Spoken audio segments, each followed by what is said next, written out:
Welcome to my review of Resident Evil Village, ladies and gents. Hope you're doing well. My name is Louis, aka Manyouaman here. So this review is really long time coming, as I did say after my story campaign that my first playthrough that I'm gonna, jot down some thoughts and opinion and review the game based on that. But I didn't feel comfortable because I haven't played the game enough. Now I play the game.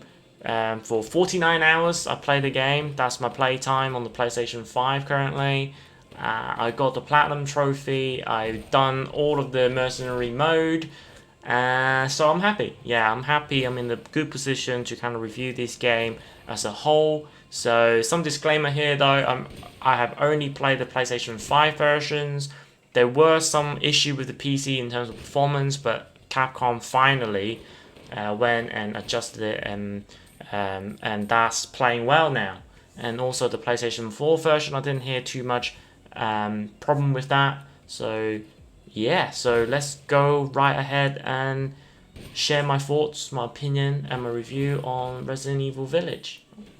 So I'm going to go through all the positive about the game first, and then a couple of negatives behind that, because there aren't many.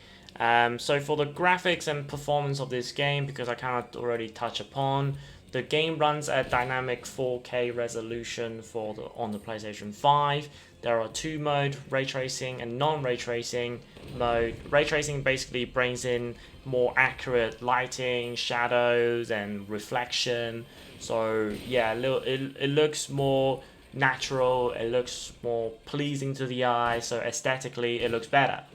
But that is with the cost of a slight performance hit. So the game targets 60 frames per second maximum, and in some places you might hit the high 50, or when you're in the swamp and when the boss is jumping around the water, there's a lot of particles, so you might get high 40. So you might see some jitter here and there, but mostly 95% of the game runs a very smooth 60 frames per second.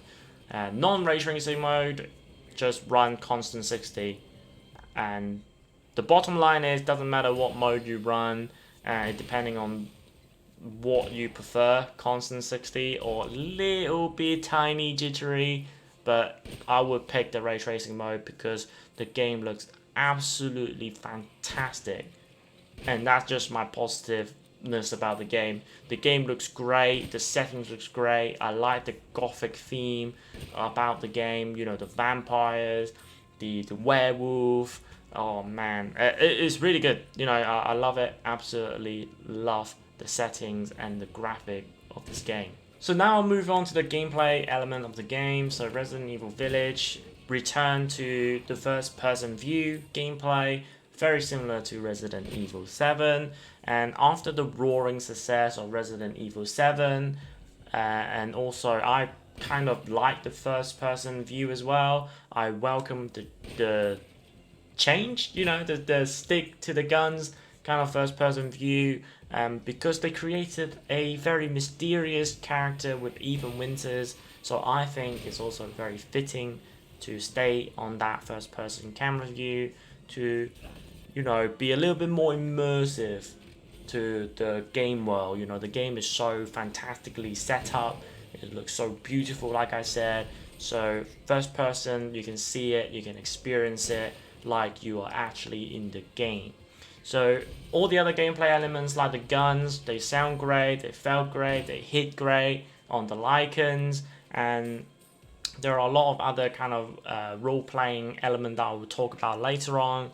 But the one thing that I do want to talk about is the DualSense controller on the PlayStation 5.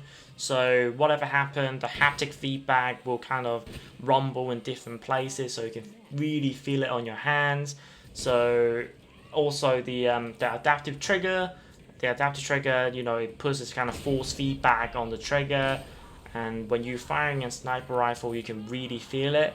Not the best implementation, like compared to other PlayStation 5 games, but definitely having that feedback on your fingers when you're about to fire a sniper rifle or a grenade launcher or a magnum, you really feel that different compared to firing just a pistol. Again, just adding a little bit more immersiveness to the gameplay. Another positive about the gameplay element is the ability to kind of free roam around. I call it a semi-free roam. When you different part of the story, you always come back to the village, and there are more stuff that you unlock that you can do. You can do a treasure hunt, or you can find this weapon, or you can just go around killing chicken and pigs to get more material and resources to visit the merchant and to upgrade your weapon, get more items so you're ready for your next journey. So I really like that part of the story. Instead of just a very linear storyline, very linear game, because it is kind of, it kind of add in that semi-free roam for you to do whatever you want. The Duke is the replacement of the merchant in Resident Evil 4. It's a trial and tested kind of mechanics, you know, the buying, the upgrading, semi-role RPG elements. So I welcome the return of that, because it hasn't returned since Resident Evil 4, and that's like 16 years ago.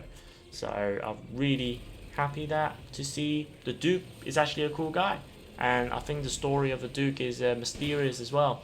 So overall, thumbs up.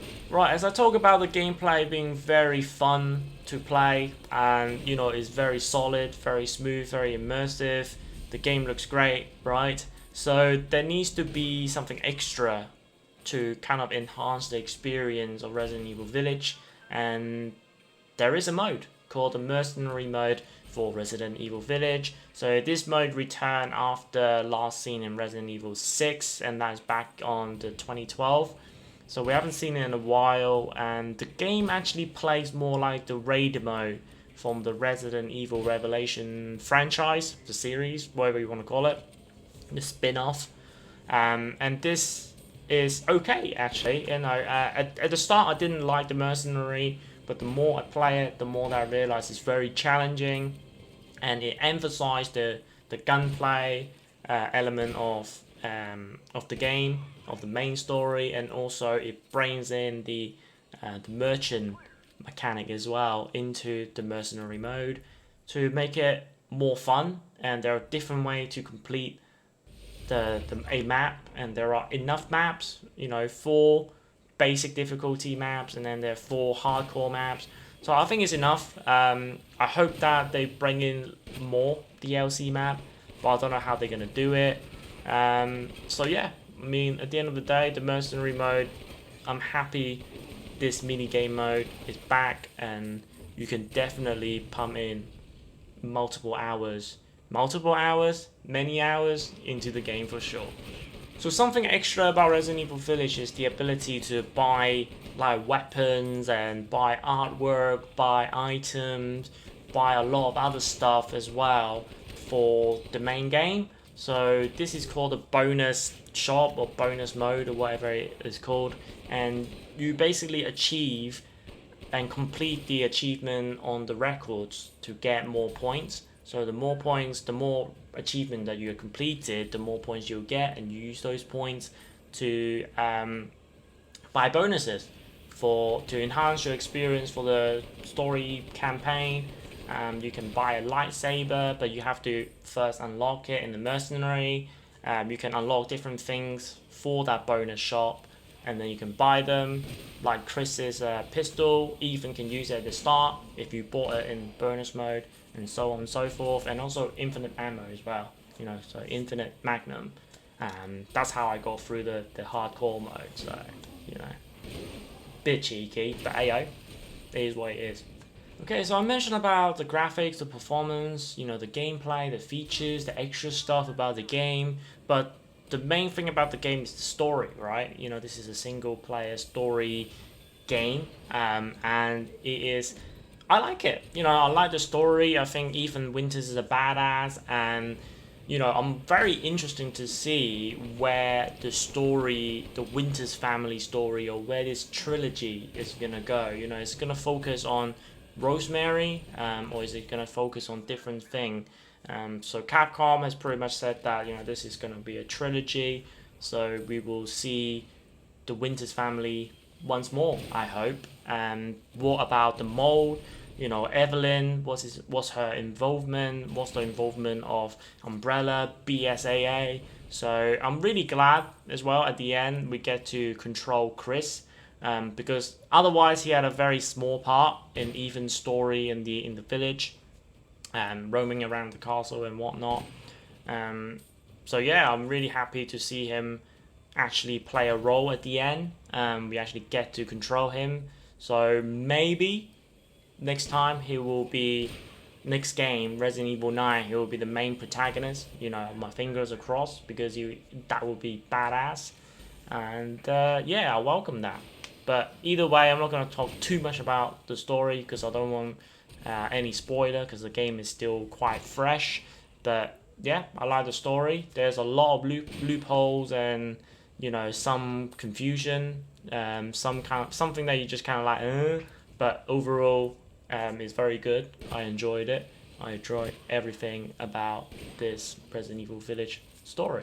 So just looking back on the journey of Resident Evil Village and and the story as well, Castle Dimitrescu is very interesting. The castle is absolutely beautiful, and the gothic vibe, the file that you read, and then obviously the vampires, and then you can see the basement area is all bloodied and they were making wine out of it.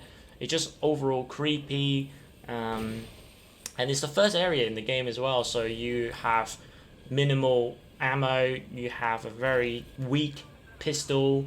By that time you have a shotgun, but that is like a last minute resort kind of thing.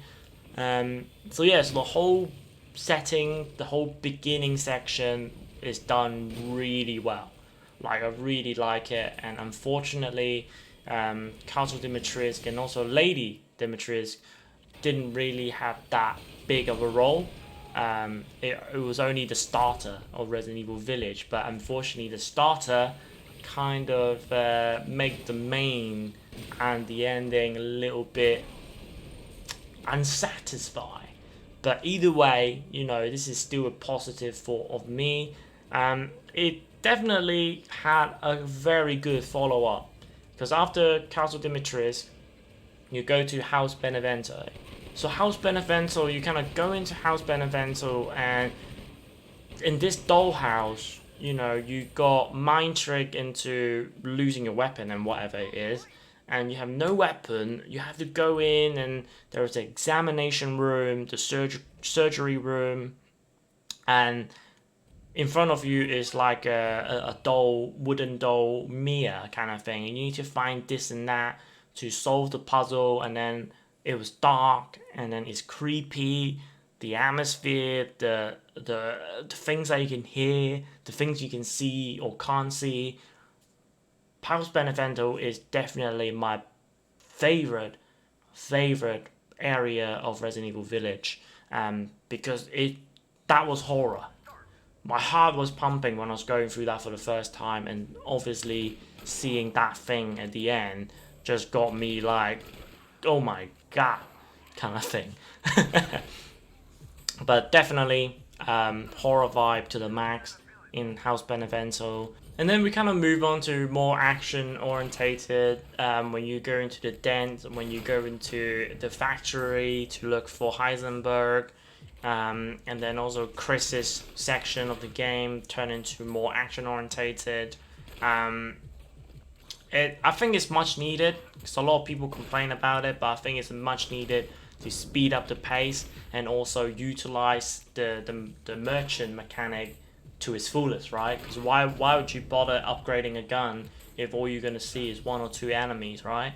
But if there's a whole horde of enemy, then you need to use different arsenal and weaponry and skill to dispatch of them as efficient as possible without getting hurt. So I kind of like the change of pace, but that's just me overall. There's one thing that I want to mention as well. It's neither a positive or a negative, but, a lot of people have been chiming in their thoughts, and their, it's opinionated. You play the game how you want to perceive, but I just thought that robot fight with Heisenberg, it was so ridiculous that I absolutely loved it.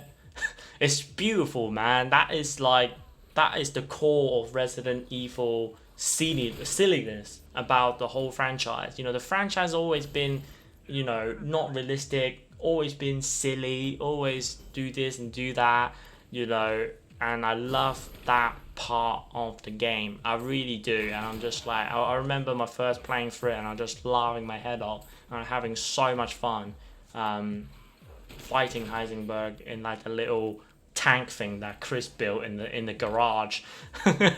Absolutely fantastic. Yeah, I don't think that's really a positive or negative, but it's just a general, well, not generally, but my personal opinion about that. So those are my positive about the game, and now I'm going to move into the negative about the game. Is the first negative is that I don't find the game scary at all.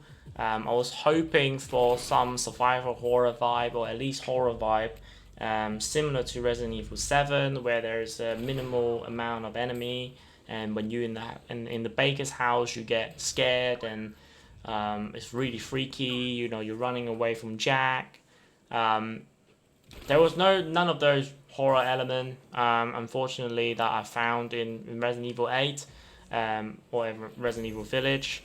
The one thing that I did say is that House Benevento, that small very section, that 10-minute section where you have to get out of the surgery room and the big baby thing at the end, and the atmosphere of that really got me having goosebumps everywhere, and that was proper horror. But other than that 10-minute, compared to the 7 or 8 hours that I completed the game with, that was it. You know, everything else was just meh to me. You know, some people might have a different perception of horror and they might get scared of it, but to me, I just thought, is that it? But yeah, I think it's a bit of a shame. I think Capcom definitely can make it a lot more scary. So finally, it's just that the swamp area sucks, and that's it. That's my small complaint. I really hated the swamp area, and I think Monroe, is it called Monroe? I can't even remember his name. I don't like him as a character, and I think the boss battle is also quite weak as well. So that general area in the swamp is my least favorite. Okay, so after going through the positive and the negatives of my thoughts and my review on Resident Evil Village, I score this game an 8.5 out of 10. So overall, the game looks absolutely fantastic. It is fun to play, and also the gameplay experience is smooth with lock 60 frames per second, or almost, you know, if you're in RT mode, but that doesn't really matter. The return of the first person view to add in more immersion to the game, and also the return of the merchant to add in a little bit of a mini RPG element of the game is a very welcome return. There are also very interesting characters and settings. The scene, the whole gothic theme of the game is what I really love as well. The vampires, the werewolf, you know, I like those things, you know, personally. And the game goes to a little bit more action orientated at the end, but I also like that change of pace because it allows you to go out, find treasure, find resources, find money to upgrade your weapon, to have buy items, so then you're ready for those big fights at the end. And lastly, I think the story of Ethan Winters is very interesting, and his daughter, Rosemary Winters, is going to be a very, very interesting character, and I think Chris will also play a big part in Resident Evil 9. Hopefully, we'll see that soon. But with that being said, Capcom, I think they did a good job in making a proper sequel to a Resident Evil main story game. Because previously all the main games is kind of jump in time scale. It's not a proper sequel, but this time Resident Evil Village is a proper story sequel to Resident Evil 7. So thumbs up to them, they did a good job, and that's why I gave them a 8.5 out of 10 on this game. So those are my thoughts, my opinion, and my review on Resident Evil Village. So if you haven't played the game yet, go play it, go buy it. I highly recommend that you play this game. You don't need to know too much about Resident Evil 7. It does a very short recap at the beginning anyway. And yeah, it's worth it. This Resident Evil Village, it's fantastic. Thumbs up to them, thumbs up to the game, thumbs up to Capcom, and thumbs up to myself for finally getting this review out after, you know, so many months of just completing it. After about 4 months of completing the game, I finally made a review, and yeah, and got a platinum trophy a couple months ago as well. So that being said, I hope you guys enjoyed this video, enjoy the series of Resident Evil Village, and if you haven't checked out my Resident Evil Village video, my first ever playthrough, I'll leave a link down in the description box below. So subscribe to my channel for more Resident Evil game, video, whatever it is, and also I play other games as well. Stay safe out there, keep calm, and video game. Peace!